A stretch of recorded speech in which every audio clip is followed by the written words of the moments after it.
আসসালামু আলাইকুম। Hello SSC batch, কেমন আছো তোমরা সবাই? সো আশা করি তোমরা সবাই ভালো আছো। আজকে জটিল সংখ্যা 2 নম্বর লেকচারটা নিয়ে আমি তোমাদের সামনে চলে আসছি।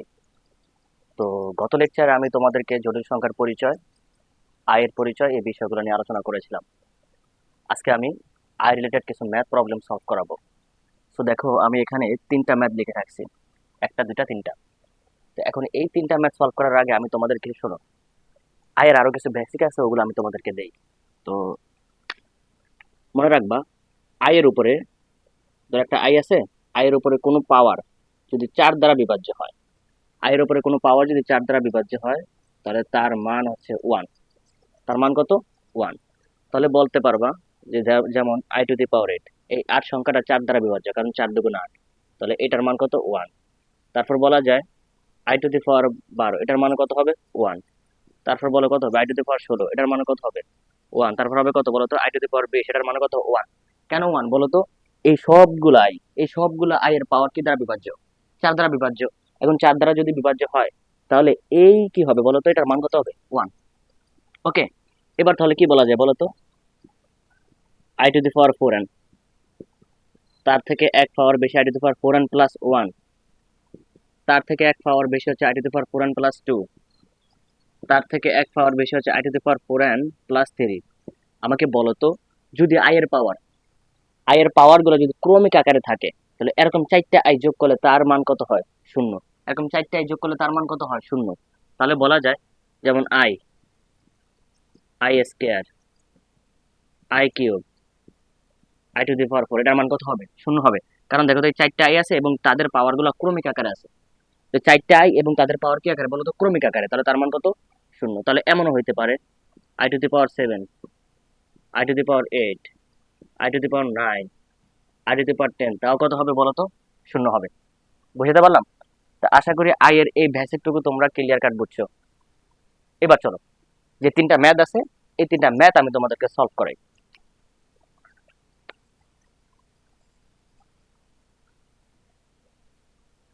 তো প্রথম ম্যাথটা দেখো, প্রথম ম্যাথটা কি বলছে? প্রথম ম্যাথটা বলছে আই স্কয়ার ইকুয়ালস টু -1 হলে I square I cube dot dot dot dot I to the power 23, অর্থাৎ আই এর পাওয়ার 1 থেকে শুরু হয়েছে, 23 গিয়ে শেষ হয়েছে। এটার মান কত? এটার মান কত? এখন এখন যদি আমি এটাকে এভাবে লিখি, দেখো I I square I cube I to the power 4 dot dot dot dot dot plus I to the power 20, I to the power 21, I to the power 22, I to the power 23। দেখো, এখানে I এর পাওয়ার 1 থেকে শুরু হয়েছে, 23 গিয়ে শেষ হয়েছে। তার মানে আমি লাস্টের 4টা পদ লিখছি আর প্রথমে 4টা পদ লিখছি। বুঝতে পারলাম? এখন আমাকে বলবা আই এর যে পাওয়ার গুলা 1 2 3 4, ঠিক আছে, আই এর এই পাওয়ার গুলো একদম 23 পর্যন্ত কি আকার আছে বলো তো? ক্রমিক আকার আছে। যদি ক্রমিক আকারে থাকে তাহলে পরপর 4টার যোগফল কত হবে? 0। পরপর 4টার যোগফল কি হবে? 0। তাহলে প্রথম এই 1 থেকে 4 এই পর্যন্ত 0, আবার 4 কত 5 থেকে 8, সেই 4টা যোগ করলে 0, আবার 9 থেকে 12, সেই 4টা যোগ করলে 0, আবার 13 থেকে 16, সেই 4টা যোগ করলে কত হবে? 0, আবার 17 থেকে 20, আবার 4টা আই যোগ করলে কত হবে? 0 হবে। তাহলে আমাকে বলো তো, একদম আই টু দি পাওয়ার 20 পর্যন্ত, আই টু দি পাওয়ার 20 পর্যন্ত কি হবে? 0 হবে। কারণ আমি জানি কি, ক্রমিক আকার যদি পাওয়ার গুলো থাকে, তাহলে 4টা আই পরস্পর যোগ করলে কত হয়? 0 হয়। তাহলে আমি বলতে পারি যে I square I cube dot dot dot dot plus I to the power 20 এই পর্যন্ত কত বলো তো? 0। তো এই পর্যন্ত যদি কি হয় বলো তো? 0 হয়। তাহলে বাকি পদ থাকে কত? I to the power 21, I to the power 22, I to the power 23। তাহলে এই 3টা নিয়ে আমি এবার, এই 4টা নিয়ে, এই 3টা নিয়ে আমি এবার কাজ করব। I to the power 21, I to the power 22, I to the power 23। তাহলে দেখো এই 3টা রেজাল্ট কত আসে? আই টু দি পাওয়ার 21 বলতো এর কাছাকাছি সংখ্যা, এর কাছাকাছি কোন সংখ্যা 4 দ্বারা বিভাজ্য বলতো? এর কাছাকাছি কোন সংখ্যা 4 দ্বারা বিভাজ্য? 20। তাহলে আমি বলতে পারি এটাকে এভাবে লিখতে পারবো তুমি, I to the power 20 into I. এটাকে কি লিখতে পারবো বলো তো? I to the power 20 I square. এটাকে লিখতে পারবা আই টু দি পাওয়ার 20, তারপর কত লিখতে পারবা? I cube. এখন আমাকে বলো তো, আই টু দি পাওয়ার 20 এর মান কত? 1। তাহলে আই পরে থাকে। আই টু দি পাওয়ার 20 এর মান কত? 1। আই স্কয়ার এর মান কত? -1 plus I to the power 20 এর মান কত 1, আই কিউবের মান কত বলো তো মাইনাস আই। তাহলে দেখো তো প্লাস আই মাইনাস আই কাটা পরে থাকে কত বলো তো -1। তাহলে আই থেকে আই টু দি পাওয়ার 23 এটার মান কত আসবে -1। তাহলে আমি বলতে পারি এটার মান কত বলো তো -1। বুঝতে পারলাম? তো এবার 2 নম্বর ম্যাথটা সলভ করাবো। তো আশা করি তোমরা এই ম্যাথটা বুঝতে পারছো। তো 2 নম্বর ম্যাথটা দেখো।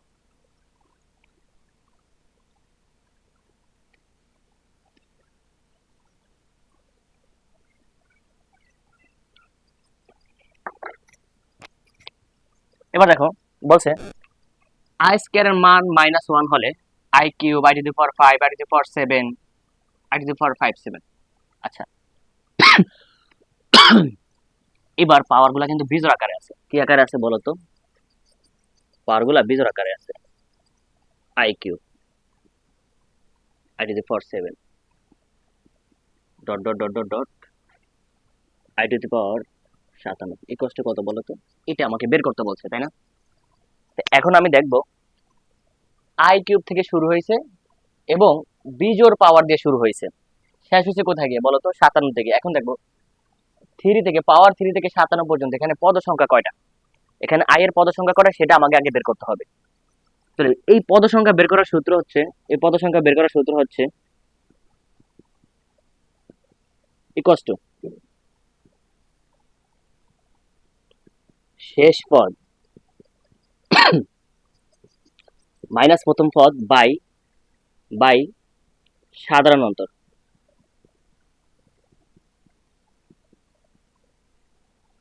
বাই সাধারণ অন্তর প্লাস 1। দেখো এর শেষ পদের পাওয়ার কত 57, এই 57 উপরে লিখবা। এর প্রথম পদের পাওয়ার কত বলো তো 3, এই 3 এখানে লিখবা। আর সাধারণ অন্তর বুঝো মানে দ্বিতীয় পদ থেকে প্রথম পদ বাদ দিলে কত পাওয়ার পাওয়া যায়। দেখো এই যে দ্বিতীয় পদের পাওয়ার থেকে প্রথম পদের কত পাওয়া যায় 2, 2 নিচে লিখবা প্লাস 1 এটা লিখে দিবা। এখন দেখো এখানে পদ সংখ্যা কটা সে বের হয়ে যাবে। 57 থেকে 3 বাদ দাও, আর 57 থেকে 3 বাদ দিলে 54 2 27, 27 এর আগে কত হয় 28টা। এবার শোনো আমি এখানে লিখি যেমন আই এর মান কত বলো তো? আই এর মান আই, ঠিক আছে। আই কিউবের মান কত বলো তো মাইনাস আই। এখন এই দুটা যদি আমি যোগ করি, এই দুটা যদি আমি যোগ করি তাহলে ফলাফল কত হবে? 0 হবে। অর্থাৎ বিজোড় পাওয়ার গুলা, অর্থাৎ বিজোড়ের ক্রমিক পাওয়ার গুলা যদি যোগ করা হয় তাহলে তাদের ফলাফল কি হয় বলো তো? 0 হয়। বিজোড়ের ক্রমিক দুইটা পাওয়ার অর্থাৎ এরকম হইতে পারে যেমন I to the power 3 I to the power 5 বলো তো, এইটাও বিজোড় এবং এগুলো কিন্তু ক্রমিক পাওয়ার মানে বিজোড়ের ক্রমিক পাওয়ার। এরকম দুইটা পাওয়ারের আই যোগ করলে কত হবে? তার ফলাফল কত হবে? 0 হবে। এবং এখান থেকে এখানে কটা সংখ্যা, পদ সংখ্যা কটা? 28টা। কটা পাইছি? 28টা। 28টা কি সংখ্যা বলো তো? জোড়। 28টা কি সংখ্যা? জোড় সংখ্যা। তাহলে পরপর দুইটার যোগফল যদি 0 হয় তাহলে 28টার যোগফল কত হবে? 0। 28টার যোগফল কত হবে? 0 হবে। ঠিক আছে, বুঝাতে পারলাম? তার মানে এটার মান কত হবে বলো তো? এটার মান হবে 0। এটার মান হবে কত? 0। এটার মান কত হবে? 0 হবে। তাহলে চলো আমরা এবার পরের ম্যাথটা করি।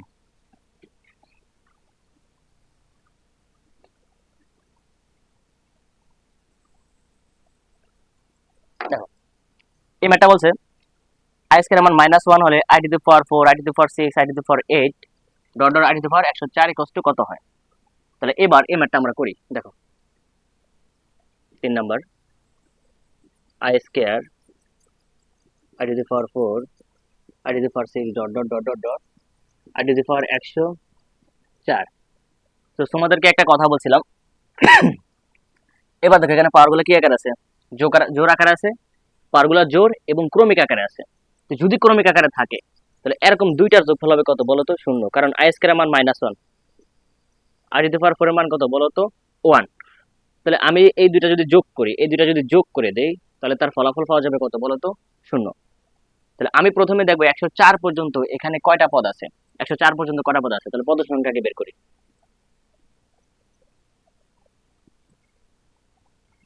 পদ সংখ্যা ইকুয়াল টু শেষ পদের পাওয়ার মাইনাস প্রথম পদের পাওয়ার। শেষ পদের পাওয়ার কত? 104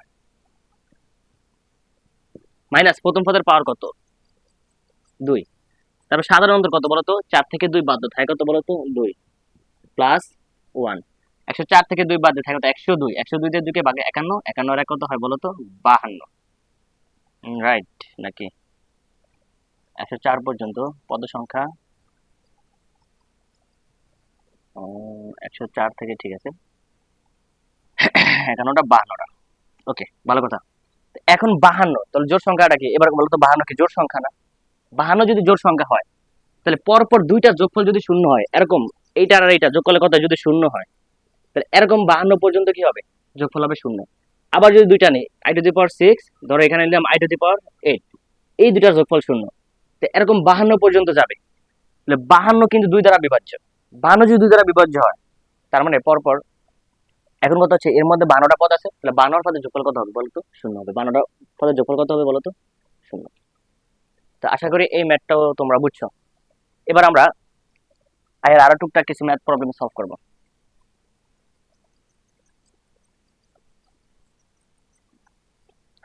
দেখো সেগুলো কিভাবে সলভ করি। যেমন আমি যদি এখানে লিখি i⁻105 এর মান কত হবে, i⁻105 এর মান কত হবে। এখন তোমাকে প্রথমত এই 105 এর কাছাকাছি কোন সংখ্যাটা 4 দ্বারা বিভাজ্য সেটা বের করবা। 4 দ্বারা বিভাজ্য, এখন বলতো 105 এর কাছাকাছি কোন সংখ্যাটা 4 দ্বারা বিভাজ্য, 104। কত হবে বলতো, 104। এখন বলতো এই পাওয়ার এক যদি এক আনতে, তাহলে আরেকটা আই এখানে কি করা লাগবে বলতো, গুণ করা লাগবে। আরেকটা এখানে গুণ করা লাগবে। তাহলে দেখো এখানে আই গুণ করলে কত চাই, আর পাওয়ার যোগ করলে কত হয়, 105। তাহলে আমি তোমাদেরকে একটু আগে একটা কথা বলছিলাম যে আই এর পাওয়ার যদি 4 দ্বারা বিভাজ্য, তাহলে তার ভ্যালু কত, 1। তাহলে আই এর উপর পাওয়ার কত, 104। এই 104 সংখ্যাটা কিন্তু 4 দ্বারা বিভাজ্য, তাহলে তার মান কত, 1। আর আই, তাহলে আলটিমেটলি এটার মান বের হবে কত বলতো, আই। তাহলে চলো আমরা আরেকটা সলভ করি। দেন i⁻103 যদি বলে, তাহলে i⁻103 এটা আমি সলভ করব। তো এর কাছাকাছি কোন সংখ্যাটা 4 দ্বারা বিভাজ্য, 100। কত, 100। আর পরে থেকে কত বলতো, এখনো 3। 103 বানাইতে এখনো পাওয়ার কত লাগে, 3। তাহলে i⁻100 এটা 4 দ্বারা বিভাজ্য, তার মানে তার এটার মান হচ্ছে কত, 1। আর কত, i কিউব, তাহলে আলটিমেটলি কত আসবে, -i। তো ধরো এটার আরেকটা সলভ করি আমি। উপরে 1, নিচে হচ্ছে ধরো i⁻49, সরি মাইনাস না, শুধু 49। শুধু যদি 49 হয়, উপরে 1 এর 1, i⁻49 এর কাছাকাছি কোন সংখ্যাটা 4 দ্বারা বিভাজ্য বলতো, i⁻48 সংখ্যাটা। কারণ 4 × 48, আমি লিখতে পারি, ভাঙ্গা লিখতে পারি যে i⁻48 ইন্টু আই। এখন আমাকে বলতো উপর হবে 1, i⁻48 এর মান 1, আর পরে থেকে কত বলতো, আই।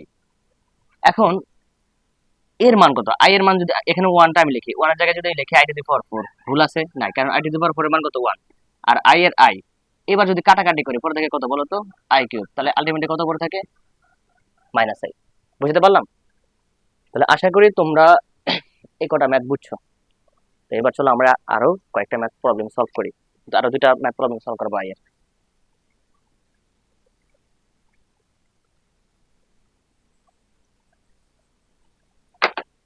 ধরো এবার আয়ের উপরে বিশাল বড় একটা তোমাদেরকে পাওয়ার দিয়ে দিব।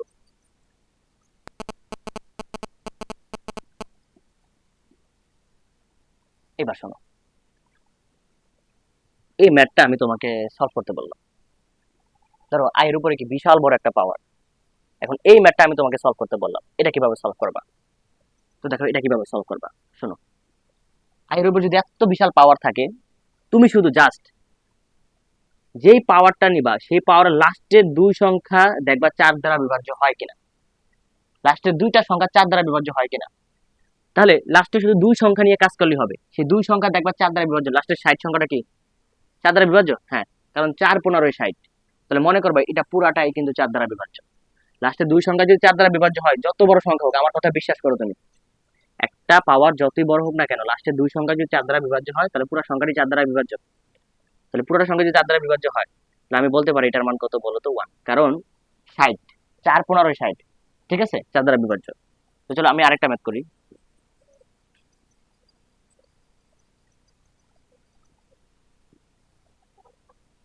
দেখো এই যে এই সংখ্যাটা, তো লাস্টে এটা পাওয়ারটা অনেক বড়, তাহলে লাস্টের 2 সংখ্যা 4 দ্বারা বিভাজ্য কিনা। তো আমি এখানে 57 লিখলাম।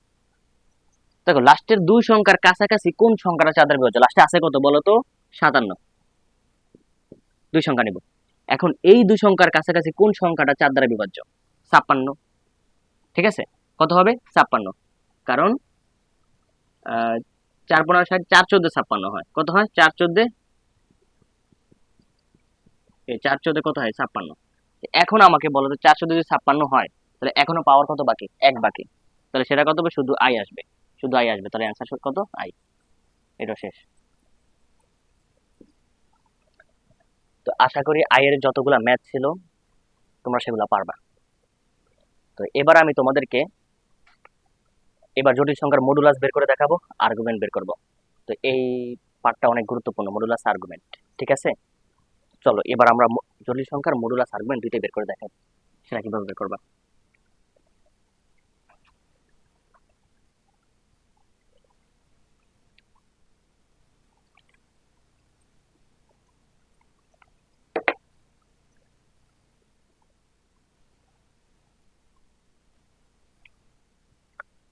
জটিল সংখ্যার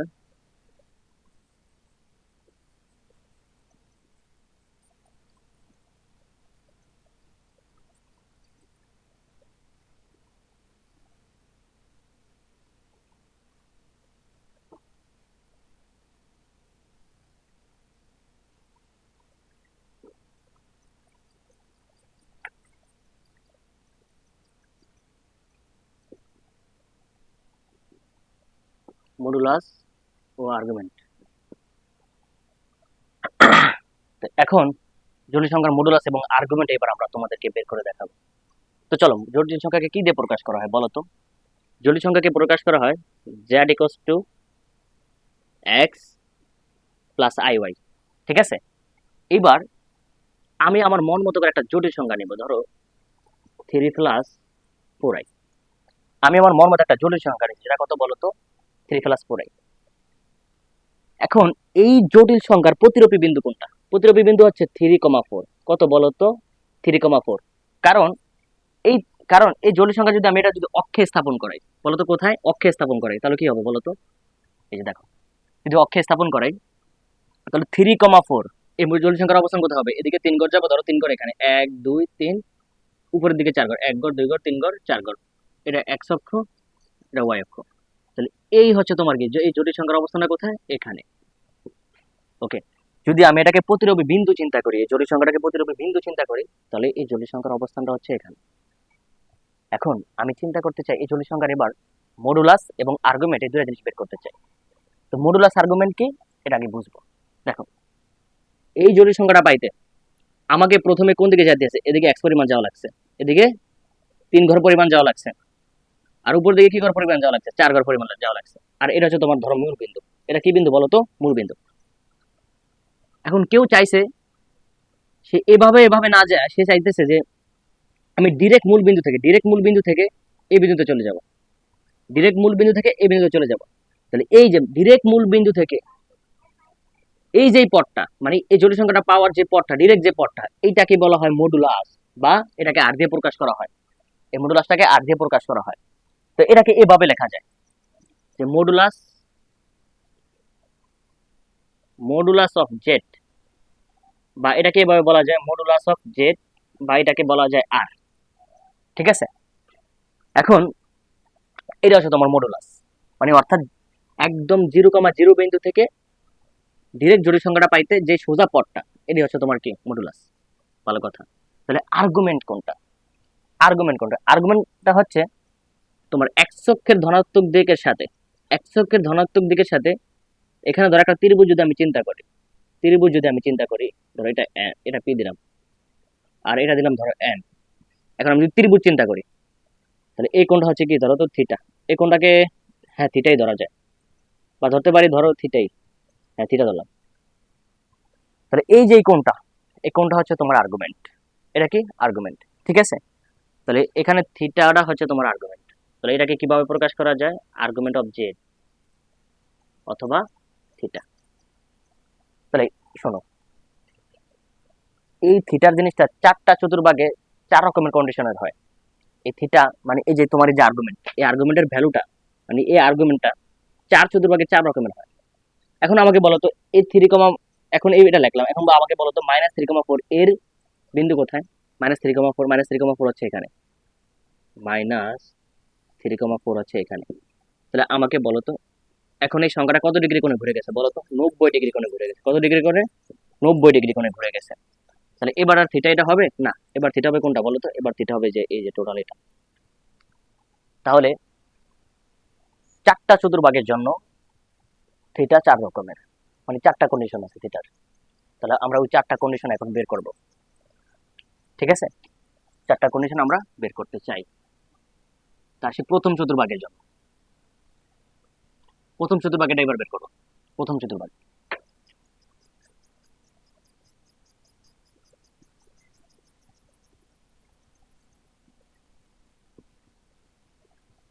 প্রথম চতুর্ভাগ। তো প্রথম চতুর্ভাগে আমি একটা জটিল সংখ্যা চিন্তা করি। দেখো, এটা হচ্ছে প্রথম চতুর্ভাগ। এখন প্রথম চতুর্ভাগে যদি আমি একটা জটিল সংখ্যা নেই, তাহলে ওই জটিল সংখ্যার প্রতিরূপী বিন্দু কি হবে বলতো? এক্স কমা ওয়াই, এক্স কমা ওয়াই। তো এইদিকে আমি এক্স পরিমাণ যাব, এদিকে আমি ওয়াই পরিমাণ উঠবো, ঠিক আছে? আর ডিরেক্ট যে পথটা মূল বিন্দু থেকে জটিল সংখ্যাটা পাইতে, এটা হচ্ছে তোমার মডুলাস আর এর মান, আর এটা হচ্ছে তোমার আর্গুমেন্ট মানে থিটা। এখন এই সব কিছু আমি বের করতে চাই এবার। তো চলো আর কিভাবে বের করব? এইটাকে আমি এন, এটা ও, আর এটা হচ্ছে ধরো পি। এখন ত্রিভুজ, ত্রিভুজ ও পি এন এ, ও এন কত বলো তো? X, O N equals to X. এখন পি এন ইকুয়ালস টু কত বলো তো? পি এন হবে ওয়াই, পি এন হবে কত বলো তো? ওয়াই। তাহলে এই কোণের সাপেক্ষে এটা ভূমি, এটা লম্ব, তাহলে আমি এই যে আর মডুলাসটা কি হবে এবার বলতো? অতিভুজ, অতিভুজ হিসাবে কাজ করবে। তাহলে আমি অতিভুজটা বের করব। অতিভুজ কি হবে? তাহলে R equals to O N square P N square. আচ্ছা, ও এন কত বলতো? এক্স, আর পি এন কত বলতো? ওয়াই। তাহলে এখানে বলতো মডুলাসটা কি বের হইলো? R equals to root over X square plus Y square. বুঝতে পারলাম? তাহলে এইবার আমি বলতে পারি যে মডুলাসটা মূলত R equals to root over X square plus Y square, ঠিক আছে? এখন তোমাকে ধরো একটা জটিল সংখ্যা দিল, ধরো এখানে একটা জটিল সংখ্যা দিল 3+4i, 3+4i। তো এটার মডুলাস কত হবে? এটার মডুলাস কত হবে? মডুলাস হবে root over X square plus Y square. আচ্ছা, এক্স কোনটা? এক্স হচ্ছে বাস্তব অংশের মান, এক্স হচ্ছে বাস্তব অংশের মান, কত হবে? 3, তারপরে কত? স্কয়ার। এখন ওয়াই হচ্ছে কত বলতো? আই এর সহগ মানে কাল্পনিক অংশের মান, কত আসে? 4 স্কয়ার। তাহলে এর মান কত আসে বলতো? 5। তাহলে বলা যায় যে মডুলাসটা কিভাবে বের করবা? এভাবে বের করবা, ঠিক আছে? তাহলে এবার আমরা দ্বিতীয় চতুর্ভাগের ক্ষেত্রে দেখো, প্রথম চতুর্ভাগের আমি কি বের করছি? মডুলাসের বের করছি। এবার প্রথম চতুর্ভাগে আমি থিটা বের করতে চাই, থিটা। এখন প্রথম চতুর্ভাগে যদি আমি থিটা বের করতে হয়, দেখো এই থিটা, এখন তুমি ওয়াই আর এক্স এর মান জানো, তাহলে থিটা কোণের সাপেক্ষে এটা লম্ব, এটা ভূমি, লম্ব ভূমি কিসের সম্পর্ক খারাপ? আর টেনের সম্পর্ক খারাপ। তাহলে টেন থিটা ইকুয়ালস টু কত হবে? লম্ব বাই ভূমি, তাহলে ওয়াই বাই এক্স। তাহলে আসলে থিটার মান কত আসে বলো তো? Tan inverse 1 Y by X. এটা হচ্ছে তোমার প্রথম চতুর্ভাগের জন্য। এটা কোন চতুর্ভাগ? প্রথম চতুর্ভাগের জন্য। তাহলে এবার আমরা দ্বিতীয় চতুর্ভাগটা বের করতে চাই, দ্বিতীয় চতুর্ভাগ। এবার আরেকটা কথা মাথায় রাখবা, প্রত্যেক চতুর্ভাগের জন্য, 4টা চতুর্ভাগের জন্য মডুলাস সেম, মানে মডুলাস নিয়ে কোনো ঝামেলা নেই। মডুলাস আর ইকুয়ালস টু 4 চতুর্ভাগের জন্য মডুলাস কি হবে বলো তো? 4টা চতুর্ভাগের জন্য মডুলাস হবে R equals to X square plus Y square. কিন্তু থিটাটা কি হবে বলো তো? বারবার চেঞ্জ হবে, থিটাটা কি হবে? চেঞ্জ হবে। এই কারণে আমি তোমার প্রথম চতুর্ভাগ, দ্বিতীয়, তৃতীয় এগুলো বের করে দেখাচ্ছি। তাহলে দেখো, দ্বিতীয় চতুর্ভাগের আমি এবার আর্গুমেন্ট বা থিটাটা বের করতে চাই দ্বিতীয় চতুর্ভাগের জন্য। এবার দ্বিতীয় চতুর্ভাগের ক্ষেত্রে এখানে হবে তোমার এক্স ওয়াই নাকি -x, ওয়াই। এটা হচ্ছে জটিল সংখ্যার প্রতিরূপী বিন্দু। জটিল সংখ্যার প্রতিরূপী বিন্দু, জটিল সংখ্যাটা যদি হয় এক্স প্লাস আই ওয়াই, তার প্রতিরূপী বিন্দু হচ্ছে এটা। তো এখন এদিকে এদিকে আমি এক্স পরিমাণ গেলাম, একশো ঋণাত্মক দিকে, আর উপর দিকে আমি ওয়াই পরিমাণ উঠলাম, আর এটা হচ্ছে তোমার আর, তাই না? এটা হচ্ছে তোমার আর। এবার দেখো থিটাটা কি আগের মতো আছে? থিটাটা কি নিব বলো তো? এই যে এখান থেকে নিব, এই যেটা, এটা হচ্ছে তোমার সেই থিটা। কথা বুঝছো? তো এখন থিটা যখন আমি নিব, আর এটা শুধু, এটাকে ধরে নিলাম আমি আলফা, ঠিক আছে? এটাকে ধরে নিব কি আমি আলফা। তো এখন এই পয়েন্টটা হচ্ছে জিরো, এই পয়েন্টটা হচ্ছে তোমার পাই বাই টু, এই পয়েন্টটা হচ্ছে শুধু পাই, এটা হচ্ছে 3 পাই বাই 2, ঠিক আছে? এবার আমি থিটা বের করতে চাই। তো দেখো তুমি যদি এইখান থেকে ঘুরো, ঘুরে যদি এখানে আসো, তাহলে কি পরিমাণ ঘুরলা বলো তো? পাই পরিমাণ ঘুরলা। কি পরিমাণ ঘুরলা? পাই পরিমাণ ঘুরলা। তা আমি লিখি এখানে থিটা, মানে আর্গুমেন্ট, এটা হচ্ছে আমার আর্গুমেন্ট থিটা। তাহলে পাই পরিমাণ আমি ঘুরলাম। এখন কথা হচ্ছে আমি কি পাই পরিমাণ নিতে পারবো? না, আমাকে নিতে হবে কোনটা? আমাকে নিতে হবে যে এই পরিমাণ, ঠিক আছে? তাহলে আমাকে এখান থেকে শুরু করে এতটুকু বাদ দিতে হবে, এই কোনটুকু আমাকে বাদ দিতে হবে। ঠিক। তো আমি যদি এখান থেকে শুরু করে এই পর্যন্ত করি, তাহলে কি পরিমাণ ঘুরলাম? পাই পরিমাণ। এবং সেটা কোন দিকে ঘুরলাম বলো তো? ঘড়ির কাঁটার বিপরীতে। ঘড়ির কাঁটার বিপরীতে, ঘড়ির কাঁটার বিপরীতে যদি ঘুরি, তাহলে কোন কোণ পাওয়া যাবে বলো তো? ধনাত্মক কোণ পাওয়া যাবে। তাহলে ধনাত্মক কোণ পাই। এবার বাদ দিবা কোনটা বলো তো? বাদ দিবা এখান থেকে যে এতটুকু বাদ দিবা, ঠিক আছে? তাহলে তুমি এই থিটার মানটা পাবা। তাহলে বাদ দিয়ে দিই, এতটুকু বাদ দিয়ে দিই। এতটুকু কি বলো তো? আলফা। এটুকু কত বলো তো? আলফা। তাহলে পাই মাইনাস আলফার মান এবার বের করতে চাই। আচ্ছা আমাকে বলো তো, আলফা নিতে যে আমি কোন দিকে ঘুরছি বলো তো? ঘড়ি কাঁটার দিকে, এই কারণে মাইনাস আলফা লেখা হয়েছে। তো এই আলফা কোণের সাপেক্ষে এটা ভূমি, এটা লম্ব, তাহলে কি হবে বলো তো? tan−1 y/x, ঠিক আছে? এইটা মূলত দ্বিতীয় চতুর্ভাগের আর্গুমেন্টের মান বের করার সূত্র। পাই মাইনাস আলফা, অর্থাৎ পাই মাইনাস tan−1 মডুলাস y/x। এখানে কেন মডুলাস দেওয়া হয়েছে? কারণ y আর x এর মানগুলো যদি ঋণাত্মক হয়, সেটাকে ধনাত্মক বানিয়ে দেবে, এই কারণে এটা মডুলাস দেওয়া হয়েছে। এবার আমরা তৃতীয় চতুর্ভাগের জন্য আর্গুমেন্ট বের করে দেখাবো।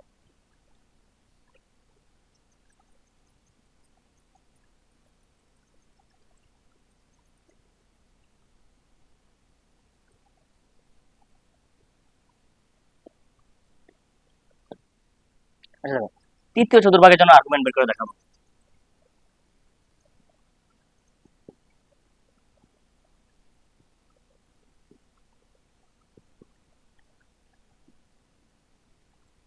এখন তৃতীয় চতুর্ভাগের জন্য এবার স্থানাঙ্ক হবে এখানে -x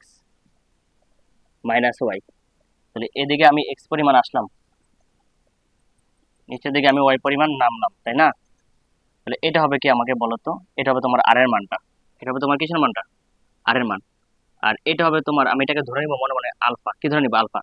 এবার আর্গুমেন্ট জিনিসটাকে আমি তোমাদেরকে বোঝাই। আর্গুমেন্ট অর্থাৎ থিটা। থিটা জিনিসটা হচ্ছে এক্স অক্ষের ধনাত্মক দিকের সাথে যেই দিকে ঘুরতে সোজা, অর্থাৎ যেই দিক থেকে অতিভুজটা পাইতে সহজ হবে, ওইটাই মূলত আর্গুমেন্ট। আর্গুমেন্ট জিনিসটা কি আমি আবারও বলি। এক্স অক্ষের ধনাত্মক দিকের থেকে অতিভুজ পাইতে, এক্স অক্ষের ধনাত্মক দিকের সাথে যে দিক থেকে ঘুরতে সহজ, এক্স অক্ষের ধনাত্মক দিকের সাথে, এক্স অক্ষের ধনাত্মক দিক থেকে ঘুরতে সহজ, ঘুরতে কি বলতো সহজ, ওইটাই মূলত তোমার আর্গুমেন্ট। ওইটাই মূলত কি? আর্গুমেন্ট।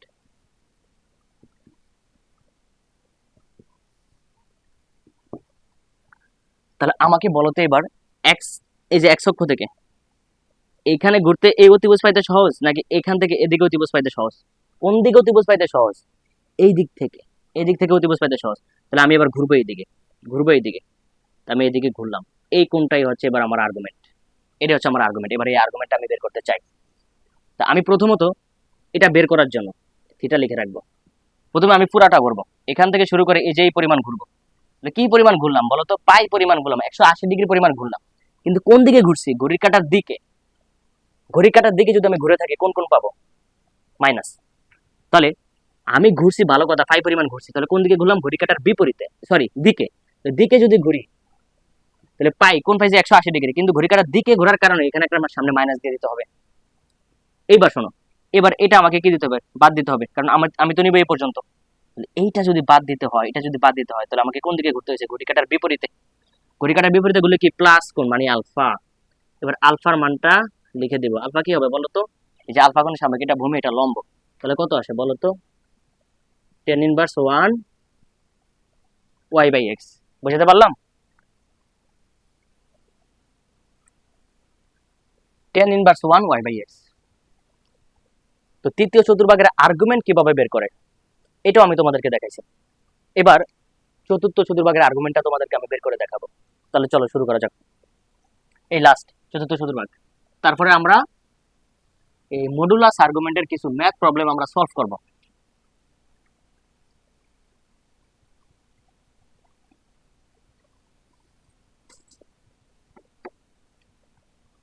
তাহলে চলো চতুর্থ চতুর্ভাগ।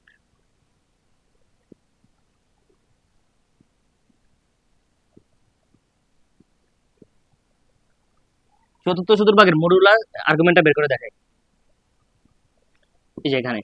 তাহলে এটা হবে যে এক্স মাইনাস ওয়াই, অর্থাৎ এটা জটিল সংখ্যার প্রতিরূপী বিন্দু। তো এটাকে আরো এদিকে চিন্তা করলাম, তো এদিকে আমি এক্স পরিমাণ গেলাম, এদিকে আমি ওয়াই পরিমাণ নিচের দিকে নামলাম, আর এই সোজা পথটা হচ্ছে তোমার মডুলাস। আর আর্গুমেন্ট কোনটা বলো তো, আর্গুমেন্ট হচ্ছে এই যে ভূমি থেকে শুরু করে এই যে অতিভুজ পাইতে, এটি হচ্ছে তোমার আর্গুমেন্ট। এবার আর টেনশন নাই, দেখো কোন দিক থেকে ঘুরতে সহজ, কোন দিক থেকে, এই দিক থেকে এদিকে অতিভুজ পাইতে সহজ নাকি এদিক থেকে এদিকে অতিভুজ পাইতে সহজ, কোন দিক থেকে, এইখান থেকে এখানে অতিভুজ পাইতে সহজ, তাহলে এইটাই আমি নেব। এই যে মুখ্য আর্গুমেন্ট কোনটাকে বলা হয়, মুখ্য আর্গুমেন্ট। শোনো, তোমাকে নিতে হবে মুখ্য আর্গুমেন্ট, ঠিক আছে? তো এদিক থেকে এদিকে পাইতে সহজ, ভালো কথা। এখন এদিক থেকে এদিকে পাইতে সহজ, ভালো কথা। তাহলে এখান থেকে এদিকে আমি কি পরিমাণ ঘুরছি, থিটা পরিমাণ, কিন্তু সেটা ঘুরছি ঘড়ি কাটার দিকে। ঘড়ি কাটার দিকে যদি আমি ঘুরি, তাহলে মানটা কি পাবো কোণের, মাইনাস। তাহলে মাইনাস, এবং এই থিটা কোণের সাপেক্ষে এটা লম্ব, এটা ভূমি। তাহলে minus tan inverse one modulus of Y by X. তাহলে চতুর্থ চতুর্ভাগের আর্গুমেন্ট কিভাবে বের করে সেটাও দেখাইলাম। এবার শোনো, একটা সামারি পার্ট দেবো, মডুলাস আর্গুমেন্টের একটা সামারি পার্ট দেবো। ওইটা তোমার সারা জীবন মনে রাখা লাগবে, এবং ওইটা দিয়েই তোমার সকল ম্যাথ তুমি সলভ করতে পারবা। শুধু লাস্ট একটা সামারি দেবো, দেখো সেটা কিভাবে দেই।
তো এখানে চতুর্ভাগের নামগুলো বসবে,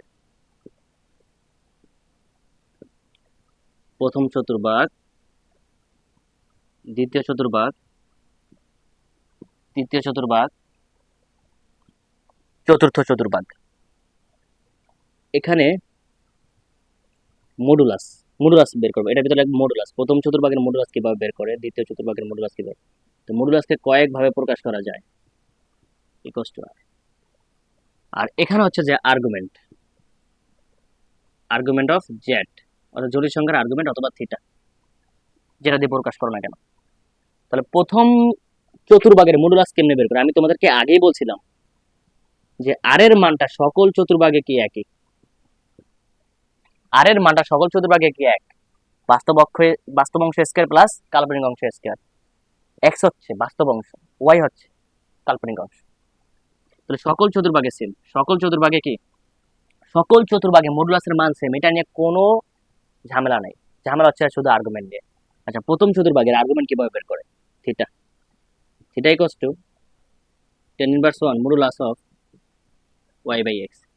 দ্বিতীয় চতুর্ভাগের আর্গুমেন্ট বের করার সূত্র হচ্ছে, আর্গুমেন্ট বের করার সূত্র হচ্ছে পাই মাইনাস, পাই মাইনাস, এটা মনে রাখবে একদম, মানে মুখস্থ করে ফেলবা। তৃতীয় চতুর্ভাগের আর্গুমেন্ট কিভাবে বের করে বলো তো? তৃতীয় চতুর্ভাগের আর্গুমেন্ট বের করার সূত্র হচ্ছে minus pi plus tan inverse one modulus of Y by X. চতুর্থ চতুর্ভাগের আর্গুমেন্ট বের করে মাইনাস পাই প্লাস চতুর্থ চতুর্ভাগের হচ্ছে minus minus tan inverse one modulus of Y by X. তাহলে দেখো এই চারটার ফর্মুলা দিয়ে বা সূত্র দিয়ে তুমি মডুলাস আর্গুমেন্ট যা আছে সব বের করতে পারবা। তাহলে এবার আমি তোমাদেরকে কিছু এক্সাম্পল করাবো, কিছু ম্যাথ করাবো মডুলাস আর্গুমেন্টের। দেখো সেটা করে। তো দেখো এটা তোমরা তুলে নাও আর এটা স্ক্রিনশট মেরে রাখো। দেখো স্ক্রিনশট মারো।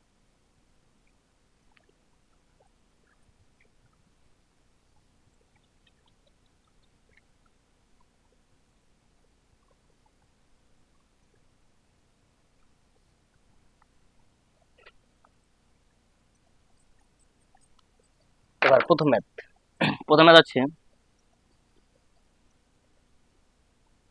আমি এই পাশে কিছু ম্যাথ লিখি, সেগুলো সব সলভ করাবো এই পাশে।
এখানে অনেকগুলো জটিল সংখ্যা আমি লিখে ফেলছি।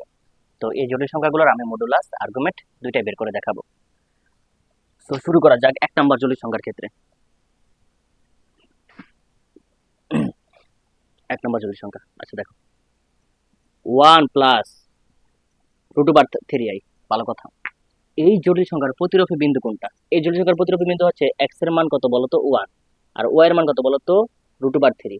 এখন আমাকে বলতে হবে এই মানটা কোন চতুর্ভাগে? প্রথম চতুর্ভাগে, কারণ x এর মানও ধনাত্মক y এর মানও ধনাত্মক। তাহলে কোন চতুর্ভাগে পড়ে বলতো? কোন চতুর্ভাগে পড়ে?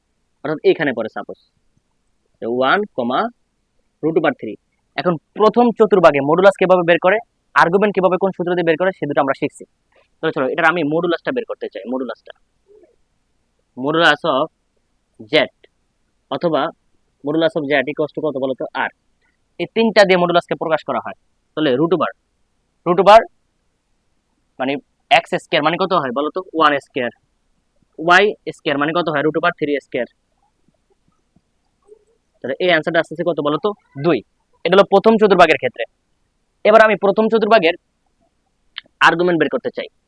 তো প্রথম চতুর্ভাগের আর্গুমেন্ট বের করার সূত্র কি দেখাইছিলাম। তো প্রথম চতুর্ভাগের আর্গুমেন্ট বের করার সূত্র হচ্ছে tan inverse 1 modulus of y by x। তাহলে tan inverse 1 modulus of y by x, y এর মান কত বলতো রুট ওভার 3 আর 1 এর 1। তাহলে এই মানটা আসে পাই বাই 3। এই মানটা আসে পাই বাই 3। আশা করি তোমরা প্রথম চতুর্ভাগেরটা কিভাবে বের করে সেটা শিখাইছি।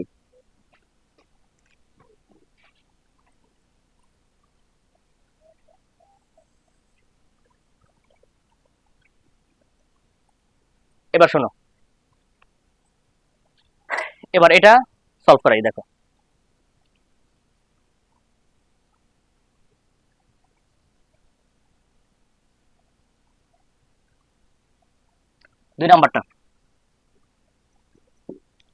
দুই নাম্বারটা প্রতিরূপী বিন্দু কত বলতো? এটা হচ্ছে তোমার জটিল সংখ্যা। এর প্রতিরূপী বিন্দু হবে -1, রুট ওভার 3। এটা কোন চতুর্ভাগে হতে পারে? এটা হচ্ছে দ্বিতীয় চতুর্ভাগে। এদিকে -1 পরিমাণ, উপরে কত কিছু একটা উঠবে। তাহলে এখানে তো দ্বিতীয় চতুর্ভাগের এবার মডুলাস আর্গুমেন্ট দুইটাই বের করবো। তাহলে চলো মডুলাস বের করে দেখাই। মডুলাস অফ জেড অর্থাৎ জেড ইকুয়ালস টু কত হয় আর রুট ওভার এক্স স্কয়ার মানে কত প্রতিরূপী বিন্দুটা হচ্ছে -1 √/3, তাহলে x এর মান কত -1, তার উপরে স্কয়ার, তারপর i এর সহগ √/3 স্কয়ার, তাহলে কত আসছে বলো তো 2। এইবার শোনো, এটা দ্বিতীয় চতুর্ভাগে না, দ্বিতীয় চতুর্ভাগে কিন্তু আর্গুমেন্ট বের করার সূত্র ভিন্ন। তাহলে আমরা আর্গুমেন্ট এবার বের করবো, আর্গুমেন্ট অফ জেড, অথবা এটাকে থিটা দ্বারা প্রকাশ করা হয়। এবং দ্বিতীয় চতুর্ভাগে আর্গুমেন্ট বের করা তোমাদেরকে আমি শিখেছিলাম। সূত্রটা কি, পাই মাইনাস tan ইনভার্স 1 y/x, পাই মাইনাস tan ইনভার্স 1 y/x। এখন পাই এর পাই লিখলাম, tan ইনভার্স 1, y এর মান কত বলো তো √/3, আর x এর মান -1। ভালো কথা, পায়ের মতো। এখন আমি বলছি কি মডুলাস দেওয়া মানে হচ্ছে মাইনাসটা কি হয়ে যাবে, প্লাস হয়ে যাবে। তো প্লাস যদি হয়ে যায় থাকে এখানে কত শুধু √/3, তাহলে পাই মাইনাস tan ইনভার্স 1 √/3 এর মান কত পাই/3, আলটিমেটলি এটা আসে 2π/3। তো এখন এইটা তোমাদের জন্য বাড়ির কাজ, এই দুটা বাড়ির কাজ। আমি শুধু এখানে এইটা করাবো এখন, আর এই তিনটা ম্যাথ করাবো। তো তিনটা ম্যাথ করে তারপর ছুটি তোমাদের এই আজকে লেকচারে। তো দেখো এবার আমি এই 5 নাম্বারটা করি, 5 নাম্বারটা এখান দিয়ে করে ফেলি। দেখো শুধু 5। এখন এটা কি জটিল সংখ্যা? হ্যাঁ, এটাও কিন্তু জটিল সংখ্যা। কিভাবে? এইটাকে যদি আমি এভাবে লিখি, ভুল আছে বলো তো? 5 প্লাস 0 ইন্টু আই, অর্থাৎ আই এর সহগ 0, তাহলে কত হলো 0, 0 এর সাথে যদি আমি 5 যোগ করি তাহলে কত 5, তাহলে তো কোনো ভুল নাই। তাহলে এটা তো একটা জটিল সংখ্যা, ঠিক আছে? তাহলে এইবার এইটার আমি মডুলাস আর্গুমেন্ট বের করব। এটা কোন চতুর্ভাগে বলো তো? এটা শুধু এখানে অবস্থিত, এখানে যে 5, 0 এর প্রতিরূপী বিন্দু কত 5, 0, তাহলে এটা এখানে অবস্থিত। তাহলে এটার মডুলাস আমি বের করব। মডুলাস অফ জেড কত হবে বলো তো √x স্কয়ার মানে কত 5 স্কয়ার, y স্কয়ার মানে 0 স্কয়ার, তাহলে কত আসে 5। এবার আমি এটার আর্গুমেন্ট বের করতে চাই, আর্গুমেন্ট মানে থিটা। এটা প্রথম চতুর্ভাগে, তাহলে থিটা কি হবে বলো তো tan ইনভার্স 1 y/x, তাহলে y এর মান কত বলো তো 0, আর x এর মান কত 5, তো 0 বাই সামথিং মানে কত 0, তাহলে tan ইনভার্স 1 0 এর মান কত বলো তো 0।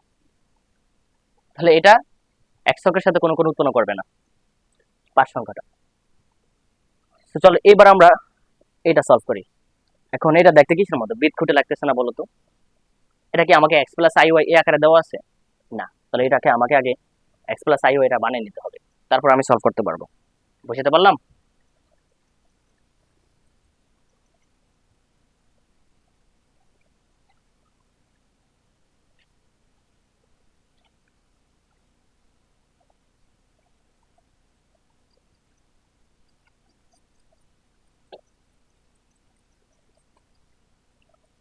তো দেখো ix নাম্বার, এটা খুব সুন্দর একটা math. 5 minus i 2 minus 3i। শোনো, এই মানটা কিন্তু x প্লাস i আকারে দেওয়া নাই, অর্থাৎ এটা কিন্তু জটিল সংখ্যা আকারে দেওয়া নেই, অর্থাৎ এই যে x প্লাস iy এই আকারে দেওয়া নেই। তাহলে আমাকে এই জটিল সংখ্যাটাকে এই আকারে বানিয়ে নিতে হবে। তাহলে দেখো তো এটা কিভাবে বানাবো। এটা বানানোর সিস্টেম হচ্ছে, সবসময় তোমরা নিচেরটার অনুবন্ধী দিয়ে উপরে নিচে গুণ করবা, নিচেরটার অনুবন্ধী দিয়ে উপরে নিচে গুণ করবা। এখানে নিচেরটার অনুবন্ধী কত বলো তো? নিচে আছে কত? নিচে আছে 2 মাইনাস 3i, 2 মাইনাস 3i। তাহলে নিচেরটার অনুবন্ধী কি হবে বলো তো? i এর সামনের চিহ্ন পরিবর্তন, তো নিচেরটার অনুবন্ধী হবে 2 প্লাস 3i। এই 2 প্লাস 3i দিয়ে নিচে একবার গুণ দিবা, উপরে একবার গুণ দিবা, নিচে একবার গুণ দিবা, উপরে একবার গুণ দিবা। দেওয়া শেষ হয়েছে? কারণ এই জিনিসটা কি নাই, x প্লাস i আকারে নাই, তাহলে আমাকে আগে বানিয়ে নিতে হবে। বানিয়ে নেওয়ার নিয়মটা হচ্ছে এরকম, যে কি করবা, যে নিচেরটার অনুবন্ধী দিয়ে উপরে নিচে গুণ করবা। তো যাক, ভালো কথা, গুণ করলাম। এবার কাজ করে দেব, এটা a, এটাকে যদি b ধরি তাহলে a minus b into a plus b, কি সূত্র? a square minus b square, a square minus b square. উপরে দুইটা গুণ করো, 5 এর লাগে 2 গুণ করো, কত আসে বলো তো 10। 5 এর সাথে এটা গুণ করো, কত আসে 15y। মাইনাস i দিয়ে এটাকে যদি গুণ করি মাইনাস 2y, মাইনাস i দিয়ে যদি এটাকে গুণ করি তাহলে কত হবে মাইনাস 3i স্কয়ার। এখন i স্কয়ারের মান কত -1, i স্কয়ারের মান কত i স্কয়ারের মান কত -1, -1 দিয়ে যদি আমি 3 কে গুণ করি তাহলে কত আসে 3। সেই 3 এর সাথে যদি 10 গুণ করা 10 যোগ করা হয় তাহলে কত আসে বলো তো 13। আর 15 থেকে যদি 2i বাদ দেই তাহলে তাও পরে থাকে কত, 13i। 2 দুগুণা কত হয়, 4। 3i স্কয়ার মান কত, এটা 3i স্কয়ার মান কত বলো তো, 3i স্কয়ার মান হচ্ছে -9। -9 আর সামনে একটা মাইনাস, তাহলে কি হয়ে গেল বলো তো, প্লাস।